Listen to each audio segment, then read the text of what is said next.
Welcome students. Topic हमारा है 13.1 यानी कि 13 चैप्टर नेक्स्ट चैप्टर का हमारा पहला टॉपिक। ये तमाम का तमाम हमारा इलेक्ट्रिक करंट के बारे में है कि इलेक्ट्रिक करंट किसको कहा जाता है, हम किस तरह से मालूम कर सकते हैं, क्या यूनिट्स होंगे, किस चीज़ की वजह से करंट मूव करता है। तो आपको ये आइडिया होगा कि इलेक्ट्रिक करंट क्या है। बेसिकली वही करंट जो हमारे घरों में आ रहा है, जिसकी मदद से हमारी लाइटें चल रही हैं, पंखे चल रहे हैं, हमारे कंप्यूटर्स चार्ज हो रहे हैं, मोबाइल्स हैं, बहुत सारी चीज़ों के लिए हम बिजली का ही इस्तेमाल कर रहे हैं।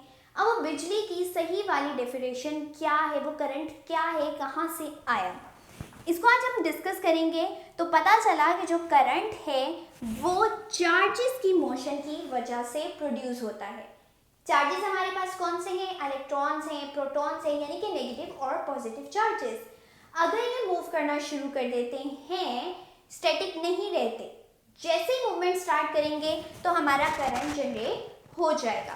तो प्रॉपर डेफिनेशन क्या हुई कि अगर चार्जेस पास कर रहे हैं किसी एरिया से और टाइम ले रहे हैं डेल टी, कोई ना कोई टाइम ड्यूरेशन के अंदर, this is known as electric current.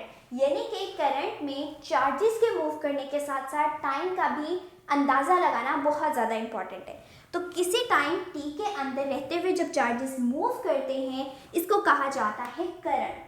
Current का जो यूनिट है दैट इज एम्पेयर। और 1 एम्पेयर किसके बराबर होता है? अगर हम इसको देखना चाहें, चार्ज का हमारे पास यूनिट है कूलम और टाइम का है सेकेंड।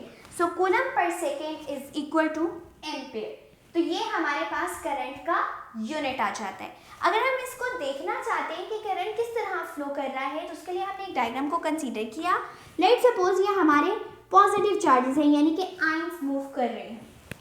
पॉजिटिव आयंस अगर यहाँ पे इस पूरी बॉडी के अंदर मौजूद थे, हमने इसको बैटरी से कनेक्ट किया, अब यहाँ पे भी पॉजिटिव है और इन पे भी पॉजिटिव चार्ज है, तो पॉजिटिव को रिपेल करना शुरू कर देगा। जब रिपेल करेगा, अब वो इस साइड पे तो नहीं जा सकते, तो उनको पुश करके धकेल के आगे की तरफ लेके जाना शुरू कर देगा। और आगे क्या है? नेगेटिव टर्मिनल है, इट मींस अट्रैक्शन आएगी। तो ये क्या करेंगे कि आप अलाइन होके इस तरह से अपनी हरकत शुरू कर देंगे। जैसे जैसे ये मूव करते जाएंगे, इसका नाम अब कोई ना कोई टाइम भी लेंगे, तो ये क्या कहलाएगा? Electric current. सो इससे पता चला कि चार्जेस की मोशन ही इलेक्ट्रिक करंट का सबब बनती है। अब ज़रूरी नहीं है कि हमारे में सिर्फ पॉजिटिव चार्जेस ही मूव करें तो करंट प्रोड्यूस होगा, और ये भी ज़रूरी नहीं कि नेगेटिव चार्जेस ही हो तब करंट मूव करेगा। तो किस केस में कौन से चार्जेस मूव करते हैं, अब हम उसको डिस्कस करेंगे। अब जैसे कि हम बात कर रहे थे कि इलेक्ट्रिक करंट फ्लो होता है चार्जेस के हवाले से, लेकिन अब चार्जेस कौन से होने चाहिए? क्या वो सिर्फ पॉजिटिव चार्जेस होने चाहिए, क्या वो इलेक्ट्रॉन्स होने चाहिए, या वो आयंस भी हो सकते हैं? सो ये डिपेंड करता है कि आपके उस मटेरियल के अंदर चार्ज कैरियर्स क्या हैं, क्या चीज़ है जो मेजॉरिटी में पाई जा रही है। जो चीज़ भी मेजॉरिटी में पाई जा रही होगी, उसकी रैपिड मोशन की वजह से ही हमारा ज़्यादा से ज़्यादा करंट फ्लो कर पाएगा। तो अगर हम लोग देखें कुछ मटेरियल्स को और उनके अंदर चार्ज कैरियर जिनकी वजह से करंट फ्लो करता है, तो ये वाला हमारा जो बॉक्स है ये बहुत इंपॉर्टेंट है एमसीक्यूज़ के हवाले से। ना सिर्फ फर्स्ट ईयर सेकेंड ईयर में, ये हमारे बहुत से एंट्री टेस्ट के क्वेश्चन में भी पूछ लिया जाता है। और सवाल क्या होता है कि अगर आप कोई भी मेटालिक कंडक्टर इस्तेमाल कर रहे हो, उसमें चार्ज कैरियर्स कौन से होंगे, कौन से ऐसे चार्जेस होंगे जिनकी मदद से करंट फ्लो करेगा? सो वो है सिर्फ और सिर्फ इलेक्ट्रॉन्स। तो आपका राइट ऑप्शन क्या बन जाएगा? Electrons in case of metallic conductor. अगर आप बात कर रहे हो इलेक्ट्रोलाइट की, एक सोल्यूशन होता है, उसके अंदर पॉजिटिव और नेगेटिव आयंस दोनों मौजूद होते हैं। तो जब भी हम ऐसे इलेक्ट्रोलाइट्स की बात करेंगे, चार्ज कैरियर दोनों होंगे, दोनों की वजह से करंट फ्लो करेगा। सो आप किसी एक को नहीं कह सकते, बल्कि कलेक्टिवली आपके पास जो आंसर आएगा वो पॉजिटिव एंड नेगेटिव आयंस को मिला के आएगा।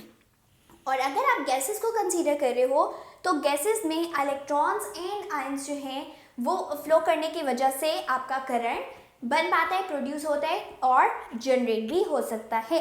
सो ये बहुत इंपॉर्टेंट है हमारे पास। अब स्टार्टिंग में बहुत पहले ये तस्वर किया जाता था कि सिर्फ और सिर्फ पॉजिटिव चार्जेस की वजह से ही करंट फ्लो कर सकता है, और अभी भी आप देखते हो हम लोग जितने सर्किट्स बनाते हैं, जो भी डायग्राम बनाते हैं, हम क्या करते हैं?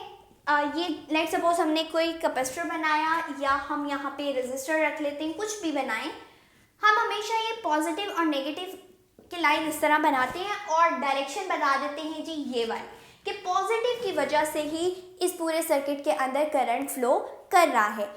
फिर बाद में आहिस्ता आहिस्ता जब रिसर्च हुई और पता चला कि खाली ये पॉजिटिव चार्जेस की वजह से नहीं है, बल्कि ये तमाम रीजंस मौजूद हैं कि इस वाले मटेरियल में ये चीज़ की वजह से करंट फ्लो करेगा। तो ऐसे करंट को, जिसको हम लोगों ने सिर्फ पॉजिटिव टू नेगेटिव ही देखना शुरू किया, इसको कहते हैं कन्वेंशनल करंट।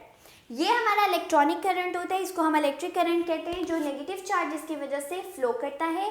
और इसके बरक्स जो हम पॉजिटिव चार्जेस की वजह से फ्लो करता हुआ करंट देखते हैं, हम उसको कहते हैं ये एक कन्वेंशनल करंट है। सिर्फ नाम मुख्तलिफ कर दिए गए हैं, अदरवाइज करंट तो करंट ही है।